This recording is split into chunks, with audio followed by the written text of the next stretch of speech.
கேட்டார்ல. வீட்டுக்குள்ள என்ன விமானம் விட முடியாம விமானமா விட சொல்றீங்க கேட்டார்ல. இதெல்லாம் அதை விட ஒரு பேச்சு செவ்வாய் கிரகத்துல நினைக்கிறீங்களா போய் வீடு கட்ட முடியுமான்னு கேட்டாரு. சார்? இருங்க என்னை பேச விடுங்க. காத்துல என்ன கல்லு வீடு கட்ட முடியுமான்னு கேட்டாரு. இந்த கோரிக்கை என்ன, மக்களுடைய பிரச்சனைகள் என்ன, அதை பத்தி கேள்வி எழுப்பாம எப்படி கடந்து செல்வது? கிட்னி திருட்டை பத்தி பேசினார்ல. யார் கிட்னி திருடு நடத்துனது? திமுக சொம்புகள் தானே நடத்தியிருக்கு. திமுகவுக்கு சொந்தமான மருத்துவமனையில் தானே கிட்னி திருட்டு. யாருக்கிட்ட இருந்து கிட்னி திருட்டு?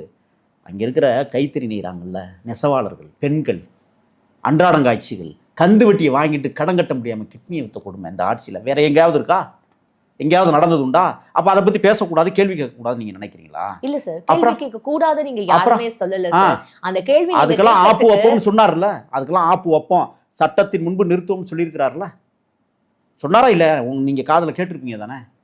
அப்ப எதுவுமே பேசக்கூடாதுன்னு சொன்னா உங்களுக்கு நல்லதுன்னு நீங்க நினைக்கிறீங்க. எவனும் நம்மளை கேள்வி கேட்கக்கூடாது. கேள்வி கேட்டா அவனை என்ன பண்ணணும் பாருங்க. ரவுடிகளை விட்டு மிரட்ட விடுறது, அதுக்கப்புறம் அவனுக்கு சம்மன் அனுப்பி கைது பண்ண வைக்கிறது. என்ன கேள்வியை கேட்கக்கூடாது போல. நீங்கள் என்ன பெரிய இவங்களா?